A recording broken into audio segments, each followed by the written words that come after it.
Hi everybody, and welcome to Kids Talk. Today, we're going to be learning how to play the party game Codenames. So without further ado, let's get on with the video. Okay, now if you open up the box, then you can see we have the manual. If you move this to a side, we can see we have some red cards, we have some blue cards, and we have some civilians here. This is the double-sided card, which can function as both the blue and the red side. So let's keep it to a side for now. And as you can see, we have some words here. Now you have to arrange these words in 5x5 grid to start up. Okay, now as you can see, I've arranged these cards in a 5x5 grid and there are 25 words here. And each card is double-sided, meaning if I flip it out, then I see another word. So let me put this back here, and the next thing you have to do is take one of these key cards randomly. So I'll take the top one, and now you can put this in any orientation you want. For example, I'll put it in this orientation between these two stands, like this. And you have to put it in such a way that only the two spy masters can see it. Now, who are the spy masters? They are the main hosts of the game, or the people who will give clues to their team so that they can guess the words.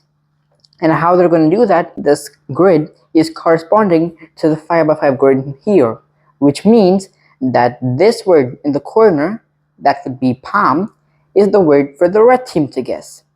And here, as you can see, the second word from the top, which is ice cream, would be the word for the blue team to guess. And likewise, as you can see, all the red squares are for the red team to guess, all of the blue ones are for the blue team to guess, and all of the pale yellow ones are innocent bystanders. This cross, as you can see, is a special card which is known as the assassin. For me, it's Robin who's the assassin. And this word, whichever card team contacts, would lose the game immediately. Likewise, there are red tokens, blue tokens, and innocent bystander tokens.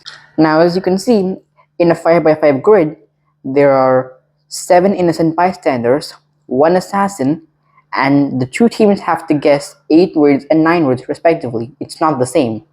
And how do we tell which team guesses 9 words? Well, on the corner of these, you can see there are 4 blue lights, indicating that the blue team goes first, and the blue team has to guess a total of 9 words to win. So this double card would now turn to the blue side and be put with the blue stack. The two spy masters sit together and separate from the other group. The red spy master should take the red tokens with him, the blue spy master should take the blue tokens with him, and the innocent bystander cards can be mutually together. So the blue spy master can see the death, doctor, lab, and ambulance. These 4 words are blue, meaning these are for the blue members to guess. And these all 4 follow a common theme, that is, they have something to do with medicine. So, how the clue is supposed to be given, it's supposed to be given like fun word, and then the number of cards that relate to the clue. For example, the clue in this case would be medicine 4, or medical 4. And then, the spy master should keep a straight face and not indicate anything or not talk during the entire game. The rest of the field agents or the members trying to guess the words can now guess and think which of the words on this grid would relate to the medical or medicine field.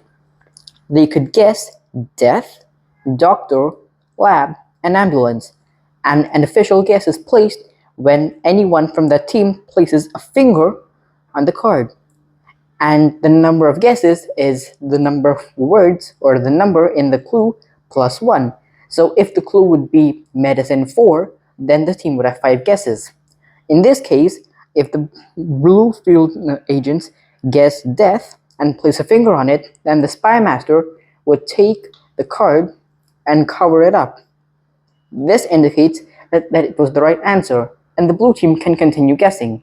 In the same way, they would then say doctor as their next guess by pointing a finger on it.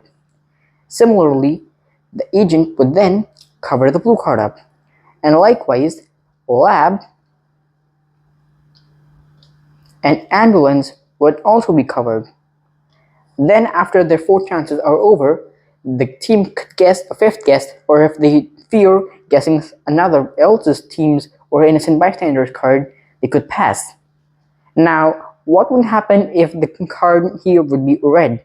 For example, if the blue team guesses a red card, or the red team guesses a blue card. Well, nothing would happen except for two things.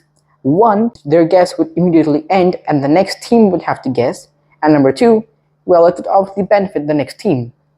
If they guess the innocent bystander cards, then it's neutral. It wouldn't harm them in any way, but it also wouldn't take any advantage to them.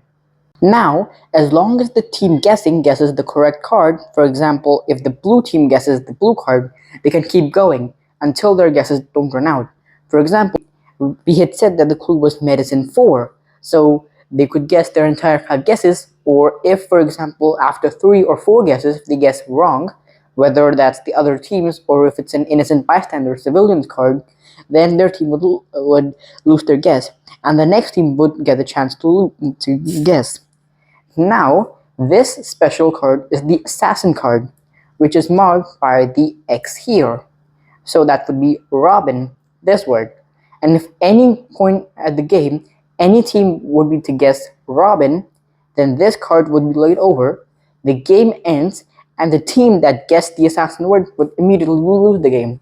So beware of this word, and no clue should indirectly or directly relate to this word, because your team might lose. Well, what's the objective? The objective is to guess your words first before the other team does. Now, it's not a major disadvantage that one team guesses 9 words and the other guesses 8 words, seeing that the blue team guesses first in this example. So, even if the Spy Master doesn't give anything, he could give a clue for 1 word. Now, however, there are some rules to what you can guess and what you cannot guess. Okay, now this, as you can see, is a stand timer which is given within the game. Now, what use this, you may ask for? Well, if the players are taking too much time to guess, then you could set this timer, or if the Spy Masters are taking too much long to get clues, then also you can use it for them to take time and guess the clues. If they can't find the clue after the timer ends, then they would just give a simple clue pertaining to any one word. The rules that I mentioned earlier about the words that can be given as clues or not are as follows. Number 1, you can't give any word already uncovered on the board as a clue. For example, I couldn't say head as a clue for any other thing, even if it's related to heads. After the word is covered, you can give it as a clue. For example, ambulance couldn't be given as a clue in this case because it's uncovered. But when I cover up the word, now I can use ambulance as a word pertaining to, let's say, eye or a fire. If the Spy Master gives an invalid clue, then one of two things could happen. Either that team's turn could be snatched, or the opposing Spy Master may keep one of his tokens on any one card that he pleases. That is, of course, theirs. Now, the penalties can be decided by you. Now, let's move on to the second rule. The second rule is that the clues should be only of one word and one word only. For example, mother-in-law, which is hyphenated as a clue, as it consists of 3 words. Now, similar sounding words with different pronunciations can be up to you. For example, bow and bow are spelled B-O-W, but their meanings are different. So, if you want to give bow for one word, but it also relates to another word, then you can choose amongst yourself whether you want to give it or not. You can even spell out the word. For example, you could say BOW1 without committing to any pronunciation. If the opposing Spy Master thinks a rule is correct, then you can always correct it. And that's how you play the party game Codenames. If you have any doubts in the comment section, then post them below so that I can respond to them and clear your doubts. And as they always say, like, share, subscribe, and I'm going to be seeing you in my next video. Till then, take care and bye bye.